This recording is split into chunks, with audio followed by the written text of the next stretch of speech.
अस्सलामुअलैकुम याली मदद हक मौजूद मां यहाँ कोरियोग्राफर सुफी सतार। दोस्तों अॼु असां ॻाल्हि कंदासीं कोरियोग्राफी जी फील्ड जे हवाले सां। दोस्तों कोरियोग्राफी छा आहे? कोरियोग्राफी जेको वर्ड आहे उहो ग्रीक जो वर्ड आहे। क्रॉस मीन्स डांस, ग्राफिया मीन्स लिखण।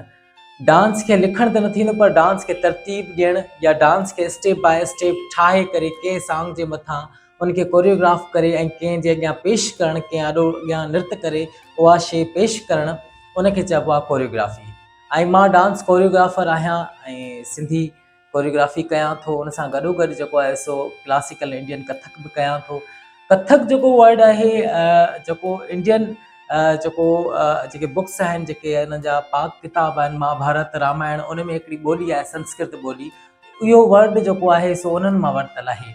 जीअं त कथक जो जेको लफ़्ज़ आहे जीअं कथा मां वरितलु आहे ऐं कथककार जेको आहे उहो कहाणी ॿुधाईंदड़ आहे। जी शेख हयास चयो आहे त रक़्स जिस्म जी शाइरी आहे।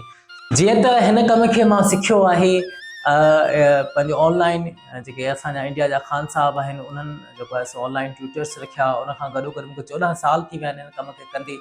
ऐं इन हवाले सां जीअं त मां शेख हयास खे कोरियोग्राफ कयां थो, इमदाद हुसैनी, हसन दर्स, सिंध जा खोड़ सारा वॾा असांजा शाइर जेके आहिनि सो जिन खे अदी सनम मारवी ॻायो हूंदो, पंहिंजी जी ज़रीना ॻायो हूंदो, अलण फ़कीर ॻायो हूंदो, माई धाई ॻायो हूंदो या पंहिंजो आबदा परवीन ॻायो हूंदो। सो इन्हनि ख़ूबसूरत कलामनि खे जेको आहे सो मां कोरियोग्राफ कंदो आहियां। असांजो सिंध जो नाले वारो वॾो फ़नकार क़ौमी रागी असांजो साईं सलमान सिंधी, इन्हनि जी खोड़ सारी जेका ॻायल जेका शाइरी आहे उन्हनि खे मां कोरियोग्राफ करे रखंदो आहियां। असांजी सिंधी फिल्म इंडस्ट्री त जेको आहे सो तमामु घटि या न हुजण जे बराबरि कमु करे रही आहे, पर उन जे बावजूद बि इहा हिकिड़ी उमेदु आहे त जेको आहे सो अॻियां हली करे इनशाला नेठि हिकिड़ो सुठो कमु थींदो। पर उन में असांखे पंहिंजी सिंधी असांजो सिंधी जेको राग आहे उहो थोरो डिफरेंट आहे ऐं उनजो जंहिंमें साज़ आहिनि, जेका उनजी बजट आहे उहो थोरी अलॻि सी आहे। जीअं बनस्बत जीअं असांजा इंडिया जा सॉन्ग्स आहिनि या जेको आहे सो असांजा उर्दू सॉन्ग्स आहिनि, पोइ उन हवाले सां जेको आहे सो इन शइ खे सम्झण जे लाइ हिकु सिंधी माण्हू ई खपे जेको इन ॿोलीअ खे सम्झे, इन शइ खे सम्झे ऐं सुहिणे नमूने सां कोरियोग्राफ करे माण्हुनि अॻियां आणे। इन ई हवाले सां मां कमु करे रहियो आहियां ऐं मां चाहियां थो त सिंधी माण्हू जेके आहिनि सो हर शोबे में अॻिते आहिनि ऐं हिन शोबे में अॻिते हुजनि। जीअं त असांजी सुभाणे जेकॾहिं सिंधी फिल्म इंडस्ट्री ठाहे थी त उन में हिकिड़ो सुठो कोरियोग्राफर बि हुजणु ज़रूरी आहे। कोरियोग्राफी हिकु वॾी फील्ड आहे ऐं जंहिंखे माण्हू हिकिड़ो पंहिंजे शोबे तौरु फॉलो करे सघे थो। बट असां वटि इहो आहे त जेको आहे असां वटि फिल्म इंडस्ट्री जो कमु तमामु घणो घटि आहे ऐं असां वटि जेको आहे सो सिफ़ारिशी माण्हू घणा आहिनि। सो असां वटि अणसिखिया माण्हू बि जेके आहिनि सो अॼुकल्ह जेको आहे मार्केट में घणा जेको आहे सो कमु करे रहिया आहिनि। पर जेको माण्हू आर्ट खे सम्झे थो उन्हनि खे ख़बर आहे त रियल आर्ट छा आहे। ऐं आउं चाहियां थो त जेके कनि था कमु मूंखां पहिरां या मूंखां बाद में जेको कमु कनि पिया त उन्हनि खे मुंहिंजी इहा गुज़ारिश हूंदी त महिरबानी करे बिगाड़ पैदा न कयो।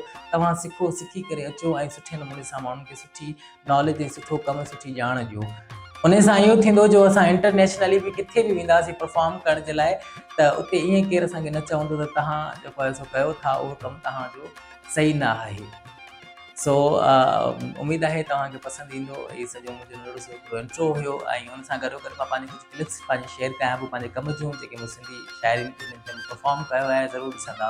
Thank you so much.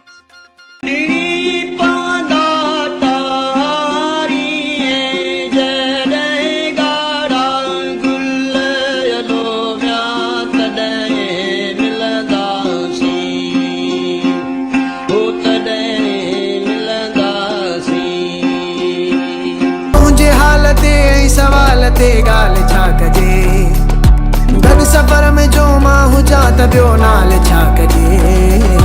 ख़्वाबनि खे वकोड़ियो अथई, पाणीअ खे ॿोड़ियो अथई, तोखे ईअं मोटंदे ॾिसी चए थी सारी खुदाई।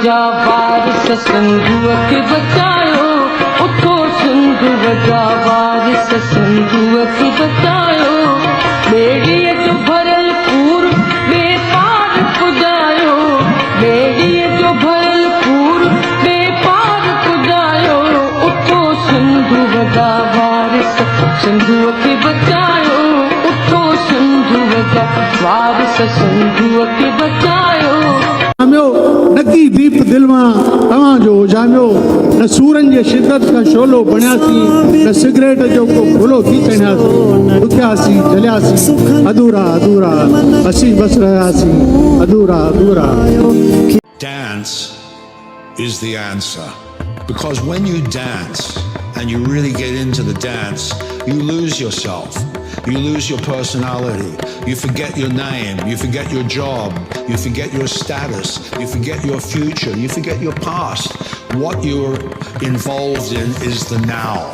And the now is blissful.